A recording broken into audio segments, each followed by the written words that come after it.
Kenapa kemudian Jogja dibahas sebagai area atau daerah yang mengalami kesepian? Karena di sini berkegiatan apapun tuh pikirannya tuh terus jalan, Pak. Ya kayak teman kita Bibi itu kan, dia di Bali, tapi dia masih memikirkan bagaimana orang Suriname Menemukan desanya. Desanya yang ada di Jogja. Awakku ini ngejak omong aku ki pas-pas meh turu ya lho. Kan mangkel ya, wis kesel meh turu sesuk mlebu isuk, ngerti kenapa ya aku harus dilahirkan seperti ini kan taek. Otaknya ngomong sendiri. Heeh. Kuwi kerja semene-mene iki worth it potok tinggal ke kabeh. Bahasan orang-orang Jakarta keluarlah dari zona nyaman. Ah telela zona nyaman iki opo? Aku nek urip ya golek zona nyaman, Bro. Biar kayak bahasa orang-orang Jakarta, bro. Golek duit sugih ngono ya ben nyaman to uripmu. Ngaji.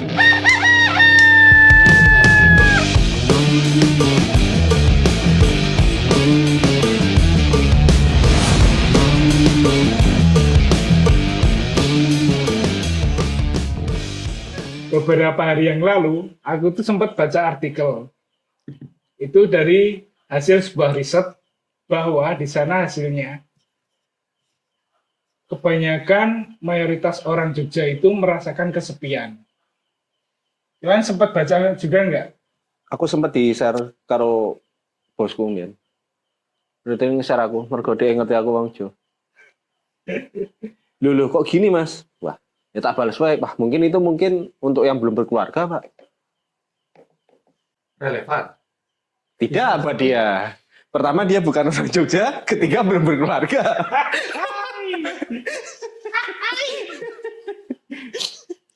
Dirimu bukan orang Jogja. Mungkin faktor-faktor apa yang bisa menyebabkan seseorang kesepian? Kamu pernah nggak ngalami kesepian? Aku lebih suka, nah aku senengi malah.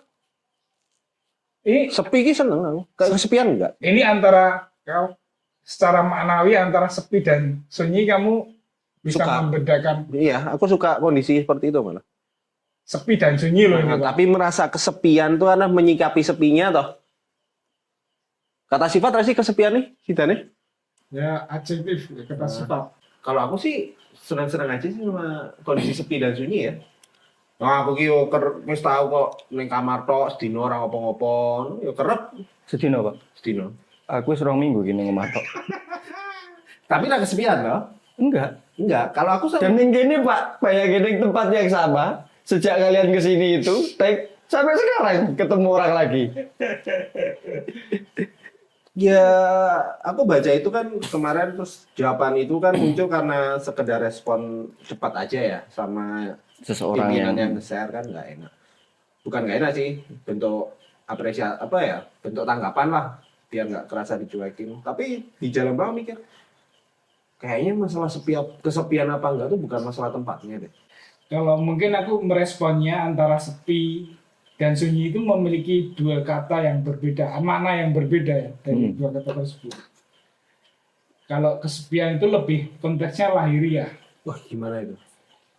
Seperti kita seseorang ya nggak punya teman untuk bercerita atau teman bergaul, itu merujuknya ke kesepian. Beda dengan antara kesunyian. Justru sunyi itu yang biasanya orang-orang cari, oh, suasana, lebih ke suasana. ke suasana batin yang habis serius, sangat padat aktivitas, bersosialisasi dengan banyak orang yang menghabiskan energi. Nah itu justru akan mencari kesunyian, misalnya di tengah malam. Ya, biasalah sepertiga malam bro, itu adalah tempatnya orang-orang sunyi. Bagaimana kita kembali lagi Menjadi diri kita. menjadi diri kita sendiri, menemukan apa sih makna kehidupan kita, kenapa kita dilahirkan dan untuk apa kita dilahirkan. Biasanya kita akan mencari semacam itu dalam waktu-waktu yang sunyi itu, mencari makna hidup. Kalau aku malah dulu pas kerja Jakarta, selesai kerja itu biasanya mampir ke tempat kopi atau apa tuh, walaupun dia rame, kan aku tetap sendirian ya. Nah di situ tuh malah merasa walaupun rame, aku bisa merasakan ada diriku, aku bisa bicara dengan diriku sendiri di situ gitu loh. Ramai sih, tapi aku tidak berinteraksi dengan keramaian itu. Jadi kayak aku sendiri di situ tuh bisa menimbulkan kesunyian sendiri buat aku gitu loh. Iya. Berarti sunyi itu nggak harus sepertiga malam sih. Ya itu metode. Kondisi aja Iya, Metode kondisi dan nih. metode mekanisme setiap orang kan beda-beda. beda-beda kan. Kalau antum gimana Bu? Tapi kalau aku ya ngomong-ngomong kesepian atau kesunyian, aku termasuk orang yang tadi ya, kalau kemudian harus berinteraksi sosial, itu energiku habis. Sesederhana misalnya ada perkumpulan rutin karena kita hidup sosial kayak gini tuh, itu bener-bener bahkan nyiapin ini iso 2-3 hari.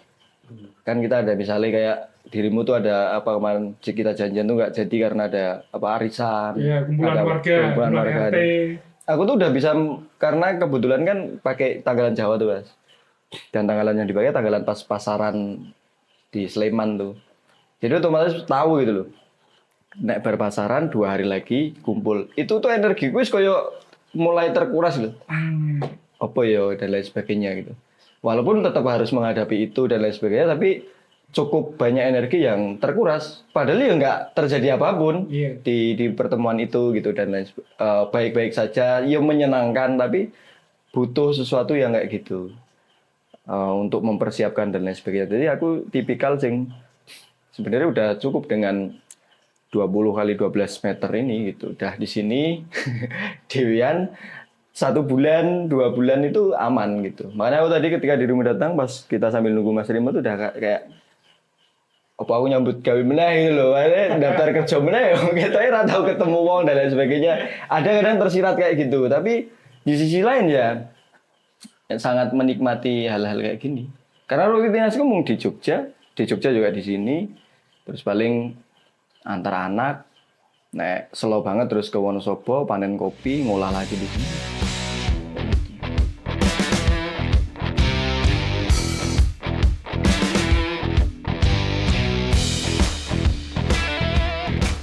Kalau aku melihatnya kesepian itu malah justru itu yang banyak dialami oleh pekerja-pekerja atau buruh ya dalam hidupnya.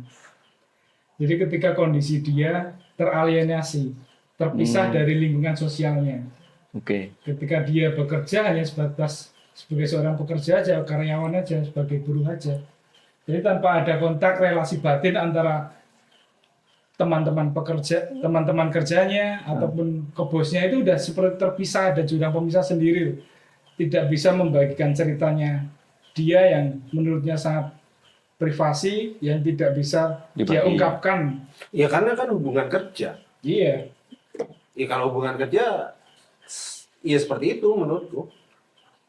Jadi Nah. harus dipisahkan sih. Jadi sulitnya menjadi teman mencari gimana ya? Sulitnya bekerja itu membedakan antara porsi kerja dengan porsi pertemanan sih akhirnya.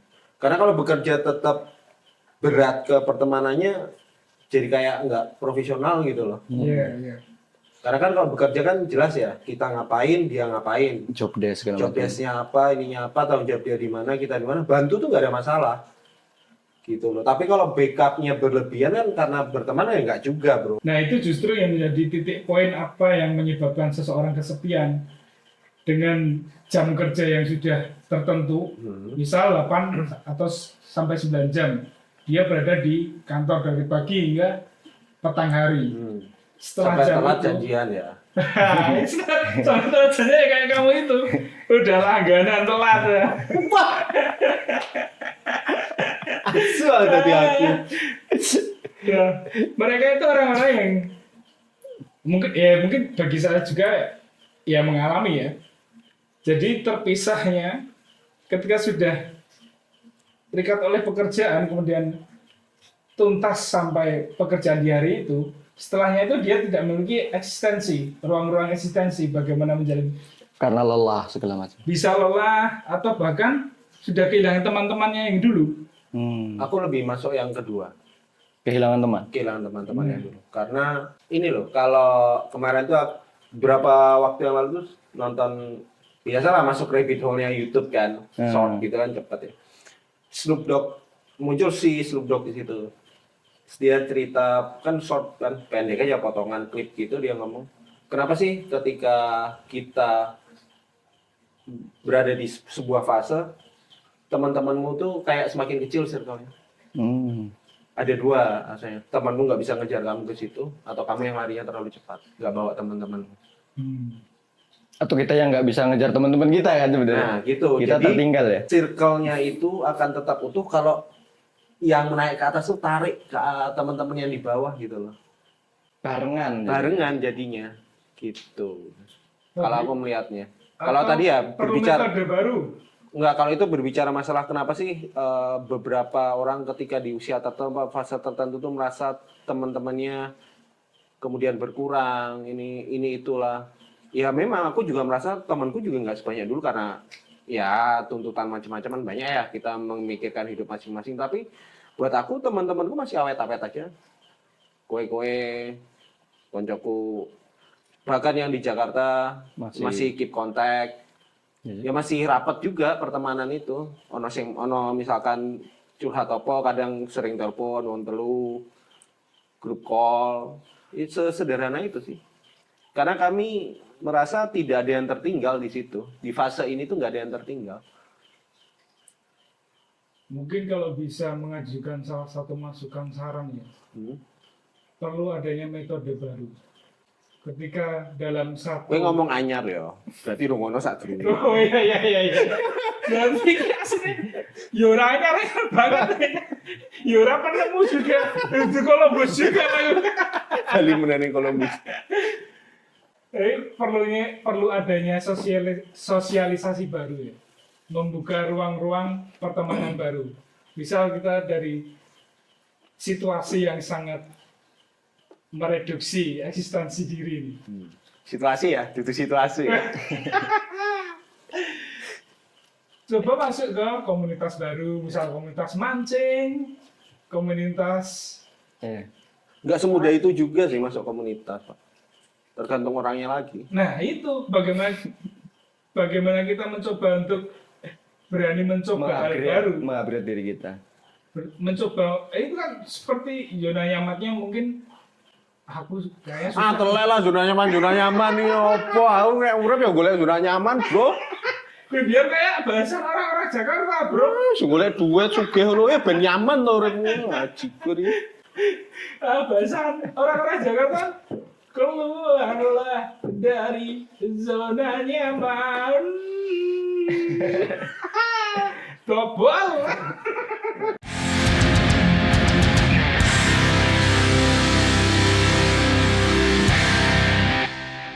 Jadi ngomong yang tadi ya, kaitannya dengan bahwa kita itu berproses, perlu upgrade ke komunitas baru. Aku kan ngalami fase itu ya. Dulu yang rekomendasikan kan Om Dodi tuh, waktu kerja, nganggur, bangkrut usaha yang Libera itu kan, terus dirimu ngasih rekomendasi kerja di keuangan, di bank tuh. Itu kan komunitas baru, sifatnya pekerjaan. Dan sih Pak, bagi orang yang introvert itu, dari marketing bank. Capek kan? Aku Pak, dia kan nggak ngasih tahu sistem kerja ya, cuma ngasih tahu ada pekerjaan. Benar, aku masuk Pak. Jadi pekerjaanku waktu itu, kenapa dipindah-pindah? Sistemnya adalah masuk, absen, habis itu keluar. Dan mencoba mencari cara menghabiskan waktu 8 jam untuk masuk sore hari. Gitu, karena ya ini, artinya untuk memulai sesuatu dengan hal yang baru itu juga hal yang sulit lah gitu. Bagi sebagian orang atau lebih banyak orang lagi sebenarnya. Termasuk misalnya tadi, join ke komunitas mancing dan lain sebagainya. Itu ternyata nggak semudah itu. Iya. Bahkan di kelas tertentu, strata sosial tertentu, kebutuhan sosial tertentu, kayak aku yang aku jalani gitu kan, bikin jasa menemani orang untuk ngabisin waktu di Jogja 2 hari, 3 hari, 4 hari. Dia mau kemanapun kita layani, nggak ada sosial media, nggak ada HP, nggak ada foto, nggak ada apa, itu laku, ya kan?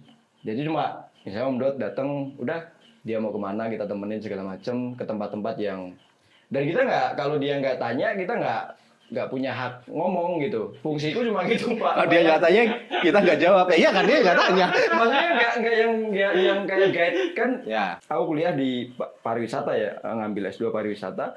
Kan harusnya kita tuh yang minimal ya menjelaskan atraksinya apa segala macam. Itu nggak berlaku di yang ku jalani itu. Jadi semacam aku lagi butuh kayak gini, longgarku di tanggal sekian. Oke, aku lisin tuh tempatnya. Gitu. Bisa aku kasih ke Om Dot hari itu juga, atau udah dirimu sampai Jogja, aku jemput, terus oke, tak bawa. Jadi kayak dirimu ya tadi mencari kesunyian gitu. Dan kan kayak Om Remo bilang tadi, tidak harus kesunyian itu misalnya ke Tumpeng Menoreh atau ke tempat-tempat yang alami segala macam, enggak. Kadang-kadang dia justru aku ngelihat gitu ya dari raut wajah atau ekspresi yang dia rasain. Kadang-kadang justru ketika di 0 kilo yang itu rame banget gitu. Justru aku ngelihat kayak dia bentar lagi kesurupan gitu. Banyak lamunannya tuh udah kayak masuk nih, healing banget nih gitu loh.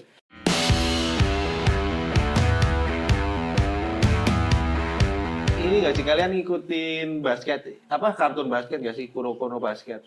Apa Pak Hanamichi? Bukan, satu lagi yang agak lebih modern. Tapi ceritanya emang lebih bagus Slam Dunk sih. Cuma mau ngambil ini loh. Di Kuroko itu, setiap pemain, dia bisa memasuki zona, namanya. Zone. Jadi ketika orang itu udah masuk zonnya, itu semua potensinya keluar. Nah, Oke. kesunyian itu kayaknya gitu deh. Kita semua bisa mengaktifkan zona sunyi kita sendiri gitu. Jadi di tengah keramaian pun, kamu bisa nyetel dirimu jadi sunyi. Tak. Kesunyian titik Jadi- temu atau ruang rindu sebenarnya. Asik. Kalau aku sih, sunyi itu di mana aku bisa bertemu dengan diriku sendiri. Jadi itu sebenarnya itu Di situ, titik kan? temu, titik Kita rindu. Medianya bisa apapun. Iya, kita bisa berbicara dengan diri kita sendiri. Dan kadang mangkel lagi sosok awakku ini ngejak omong aku ki pas-pas meh turu ya lho. Kan mangkel ya, wis kesel meh turu sesuk mlebu isuk, ngerti kenapa ya aku harus dilahirkan seperti ini kan taek. Otaknya yang ngomong sendiri. Ya? Heeh. Kowe kerja semene-mene iki worth it potok tinggalke kabeh. Bapak ibumu, Iya sih. kowe kerja semono niki nggo wong sing tok sayangi, tapi alasan kuwi sing nggo kowe ninggalke wong sing tok sayangi kan ra masuk akal. Tapi aku ketemu jawaban itu, Om. Piye? Ketika pada akhirnya aku memutuskan hidup seperti ini. Hah? Salah satunya adalah ketika aku melihat istriku, aku sakit. Hmm. Nah, aku mati, ternyata aku nggak mewariskan apapun. Hmm. Kecuali apa yang ada di pikiranku kan. Hmm. Misalnya aku nggarap video segala macem. Hmm. Aku mati, ini nggak diwariskan gitu. Betul. Selesai. Istriku barangkali nggak ada kelanjutan untuk hidup secara ekonomi dan lain sebagainya. Makanya katanya aku sia-sia banget nek uripku mung tak habiskan 8 jam terus nah aku terjadi sesuatu di sini pun aku nggak mewarisi apa-apa ke dia gitu. Sehingga kita banting setir wis hidup kayak gini, kita usaha yang fisik dalam artian kalau jualan roasting kayak gini kan Bisa lanjut ya. gua nggak ada alatnya jalan Pak gitu. Oh, mungkin itu ya kelemahan jasa ya. Iya Pak, Karena itu jasa. intelektualnya melekat ke orangnya. Intelektualnya melekat. Dan Tidak itu bisa direplikasi nggak ke bisa. bawah. Jika aku mikir ketoknya nggak masuk akal atau di waktu itu ya 2-3 tahun lalu Nggak sustain ya. nggak sustain. Aku kudu nek meh wani justru nggak nunggu 45 gitu. Aku kan 45 tetap punya cita-cita 10 hektar. Sebelum 45 kan belum merdeka, Bro. Iya makanya aku dari 45 Pak. Aku kan 45 cita-cita punya 10 hektar di pegunungan gitu terus wis lah. Nggak bertani usah lah, gitu. nanti tak kasih. ternyata nggak bisa tolak ukurnya umur atau waktu, tapi momentum aja. Kita aku wani saiki dan keluar gitu dari pekerjaan, ya wis. Itu sama halnya kalau di bidang pekerjaan yang pernah saya tahu ya. Tester aroma rokok, Pak. Tembakau, khususnya tembakau. Bagaimana membedakan tembakau kualitas bagus, dia tanaman dari mana, jenis apa.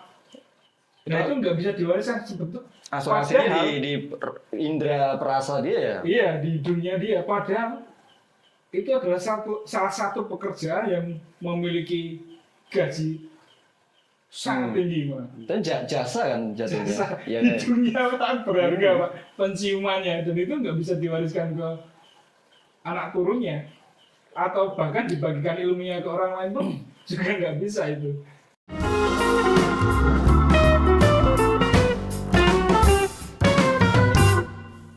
Ini sunyi tadi gimana sunyi? Biar Berarti mungkin yang aku cari sunyinya ya, bukan kesepiannya ya. sunyinya Pak. Dirimu sunyinya, Pak. Dirimu nggak kesepian. Maka kemudian kalau Ketenangannya. merespon tentang artikel itu, bagaimana mengupasnya menjadi ke arah kesunyian, bahwa sepi itu adalah pintu gerbang untuk mengantarkan ente sekalian menuju kesunyian, kemanaan hidup yang sejati. Bagaimana kita mencoba menyikapinya secara positif? Penyikapan kesepian secara positif supaya dia berubah menjadi kesunyian. Iya. Asik. Sak sepi-sepimu kowe iso ngobrol karo awakmu dhewe. Nah itu dia. Bagaimana kamu bisa bertemu dengan Adik diri kawah, kakang hari-hari. Apa sih? Kakang kawah, hari-hari. Sedulur papat, limo pancer. Nah, jawabannya betul bro. Tapi mungkin, Pak, kenapa kemudian Jogja dibahas sebagai area atau daerah yang mengalami kesepian? Karena di sini kita mau dalam profesi atau apapun, berkegiatan apapun tuh, pikirannya tuh terus jalan, Pak. Bibi, ini kan yang kamu mau. Gitu loh, Pak. Bahas Jogja dan sekitarnya kan. Gitu loh. Udah kita turutin loh. Ya kayak teman kita Bibi itu kan, dia di Bali, tapi dia masih memikirkan bagaimana orang Suriname Menemukan desanya. Desanya yang ada di Jogja. Artinya Jogja itu dia selalu punya ruang untuk kita memikirkan atau mempertanyakan sesuatu gitu loh. Itu bahkan orang jauh-jauh dari luar negeri hanya ingin mencari tempat asal muasal kelahirannya. Iya. Nenek moyangnya di mana? Itu kan salah satu bentuk. Mungkin dia merasa kesepian ya di sana. Iya. Mungkin udah hidup dalam Jati kemewahan di Belanda. Tapi asal usul dia, jati diri moyangnya, aku aja loh yang yakin bahwa nenek moyangku tuh kayaknya orang Portugis atau Belanda, enggak ada Pak kepikirannya. Ya kita dijajah cukup lama kan Pak. Gak usah dicari nanti kecewa. Aku kayaknya kan pelaut ya. Bandis berarti. Kayaknya kalau pelaut kayak Portugal atau Belanda kan gitu kan. Tapi enggak gitu. Enggak berusaha nyari gitu. Itu perlu di kategorisasi ulang itu. Dan yang pelaut itu pelaut yang mencari pulau-pulau baru. Ya karena kesepian. Apa baca laut itu? Atau dia karena mencari kesunyian tadi Pak. Iya. Iya kan. Makanya dia kemana-mana. Rela pergi jauh Dari untuk kampung mencari halaman. jati dirinya. Kadang pergi jauh untuk menemukan jati diri itu bukan masalah jarak. Kedalaman kamu menggali dirimu juga. Perjalanan dirimu menemukannya juga dari spiritual juga bisa. Dari mendalami pengalaman-pengalamanmu bisa. Ya. Sehingga Tergantung, mengetahui tujuan uriping apa. tergantung momentum yang memicu. Sama halnya ketika saya waktu dulu di Jakarta, wah kesepian wahis. Ini adalah salah satu kota yang tidak masuk akal. Nanti Jakarta Pak. sepi. Tolol. Di Jakarta kesepian. Tolol. Kayaknya dia nggak kenal basis yang pokoknya. Alias emosional banget Pak. Aku tidak tuh iki apa ya? Anu nebene gitu. Tak kira iki wedok piye gitu. Lah aku podokan karo kami basket Pak. Basis sing diem kuwi. Brazil. Remuk kocok kuning ini udah suwi-suwi kok mau ini. Sini Jakarta kesepian tolol. Itu mungkin karena ras hour ya. Enggak, kesepiannya memang Senin sampai Jumat, Pak. Iya. Sabtu Minggu enggak lah. Aku ning kono ya. Aku ning kono. Kantornya dia kok kosanku cerak. Isih kesepian. Jadi gue sing megah golek kanca berarti, Pak. Aku mungkin malah jengah dengan hidup pikuk Jakarta. Jengah. Aku Kantor. nggak mau kena akal-akal orang Jakarta. Emang kowe ngantor kena macet? Wong mlaku kok. Macet Pak. Kowe mlaku. Kan kantorku beda. Kosmu Kantorku ndi? Kalau kosan kan di Kos- Karet, Sudirman toh. Lah iya kan jelas kok kantormu. Nah, itu kan kantor pusat. Aku kan kantornya nggak di sana. Oh. salah milih kosan Pak nih menurutku. Karena di Karet menurut Hairul Anwar memang tempat kesepian dia. Wah, itu. Mampus kau dikoyak-koyak sepi, bro. Mampus kok kayak sapi. Aduh. Wes puncak tuh, jangan dibahas lagi Pak. Rampung. Wes, sok boyok.